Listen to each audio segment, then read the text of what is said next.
This hour, when he talks, Washington listens.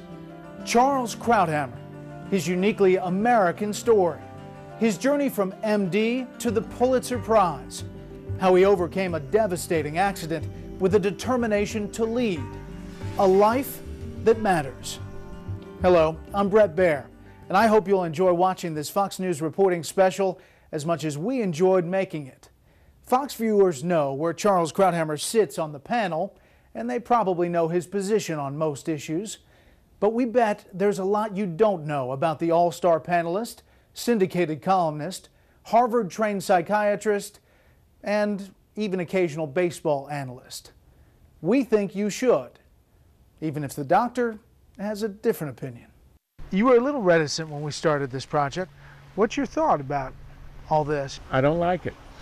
Full disclosure, I've been trying to convince Charles Krauthammer to sit for an interview for some time. Secretary Kerry on the Hill today talking about not one where he simply shares his thoughts on the news of the day. I suspect there's going to be another twist here. But one where he pulls back the curtain and reveals, beyond the extraordinary writer and influential thinker, the life of an intensely private man. Look, when I say I don't like it, I'm not averse to the spotlight. I'm not going to pretend somebody who's on television every night doesn't enjoy it.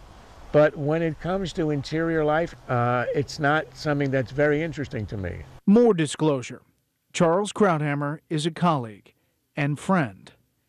But he only agreed to cooperate on a Fox News reporting profile reluctantly as part of the publicity campaign for, yes, a new book. Things That Matter is not a confessional memoir or scandalous kiss and tell.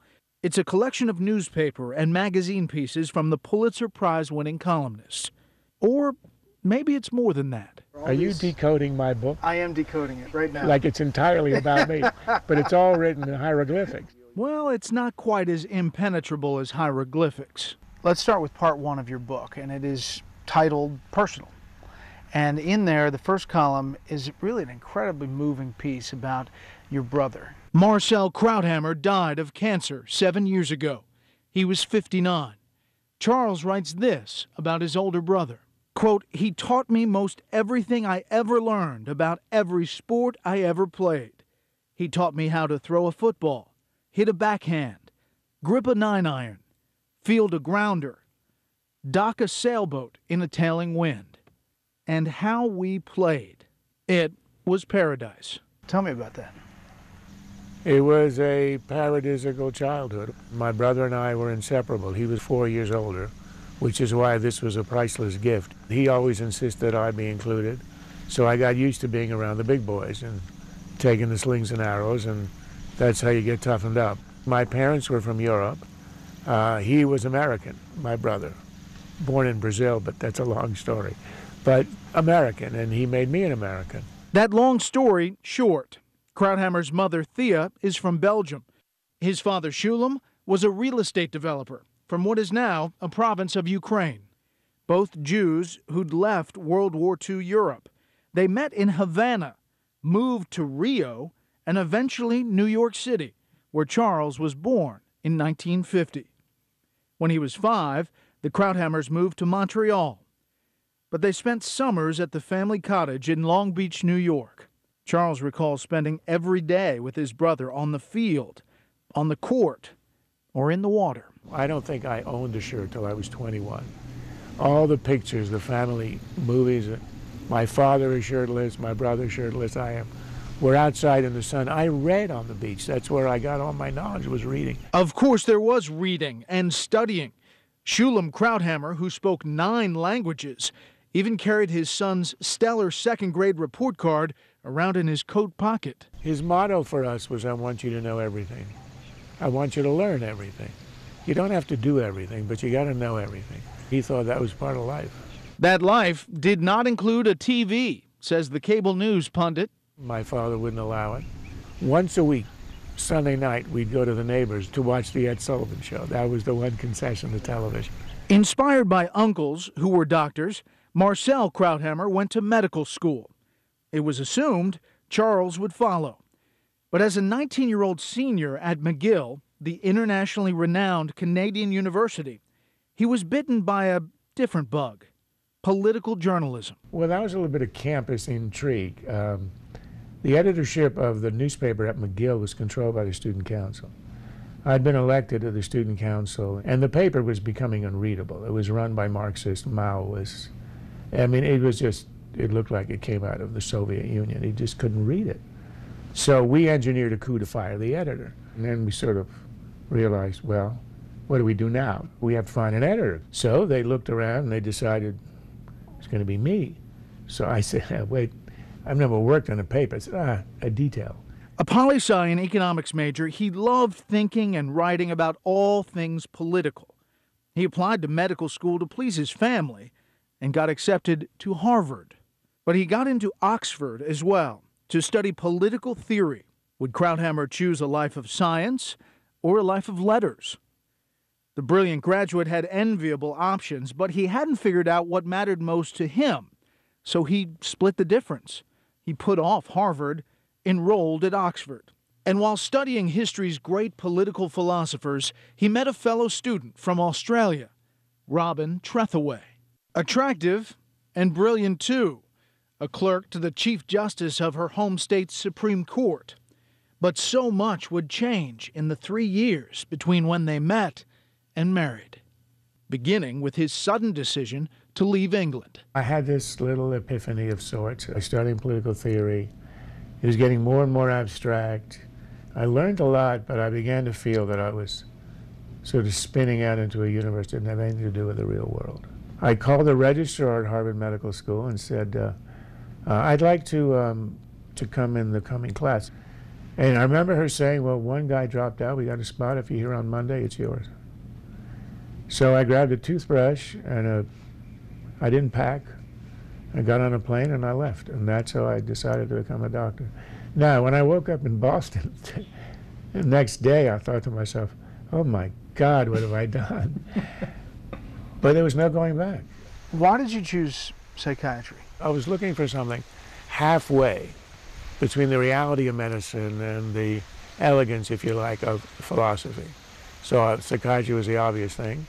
That was my intention from the first day.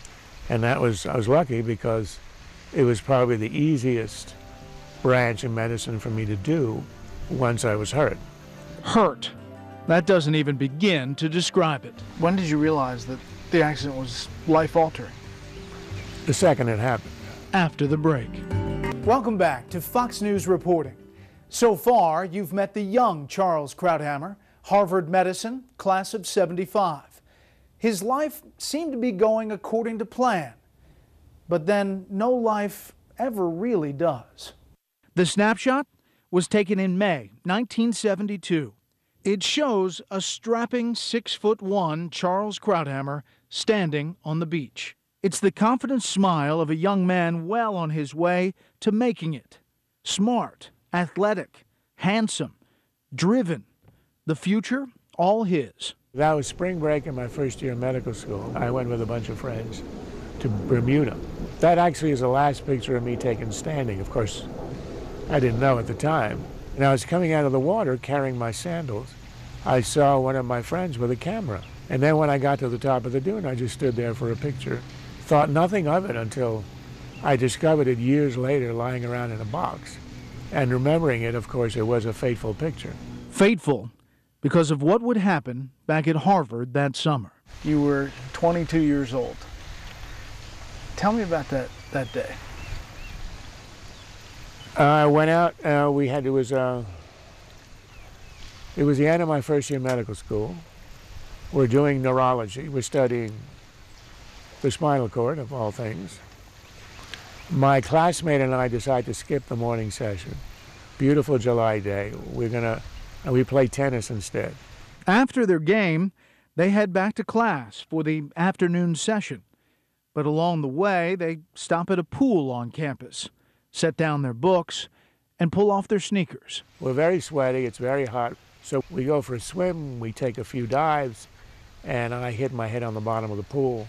A freak accident, says Krauthammer. The amazing thing is there was not even a cut on my head. It just hit at precisely the angle where all the force was transmitted to one spot, and that is the cervical vertebra, which severed the spinal cord. When did you realize that the accident was life-altering? The second it happened. You knew? I knew exactly what happened. I knew why I wasn't able to move, and I knew what that meant. At the bottom of the pool, I wasn't getting out. I knew, yeah. He was paralyzed, unable to move his arms or legs. His friend thought he was clowning around and hesitated before diving down to save him. Was there ever a moment that you thought this is the end? Well, when I knew what happened and I knew I was at the bottom of the pool and I knew I wouldn't be able to swim, I was sure that was the end. Do you think back to that day often? Not really. It doesn't. No, I kind of have a distance from it. I see it like as if it happened in a film. And interestingly enough, for people who talk about the near-death experiences, there was no panic. There was no great emotion. I didn't see a light. My life did not flash before me. You sort of get to a place where you're ready, and then you're suddenly brought back to the world. So no cosmic revelation as he was rushed to the hospital, though Krauthammer notes the irony of what he left behind. There were 2 books on the side of the pool when they picked up my effects. One was The Anatomy of the Spinal Cord, and the other one's Man's Fate by Andre Malraux. Quite a choice. I didn't know what was coming, but it fit very well. Coming up, Krauthammer's fate lay in the balance. What he did next astounded his professors and classmates. I knew that would be fatal. It was not a question.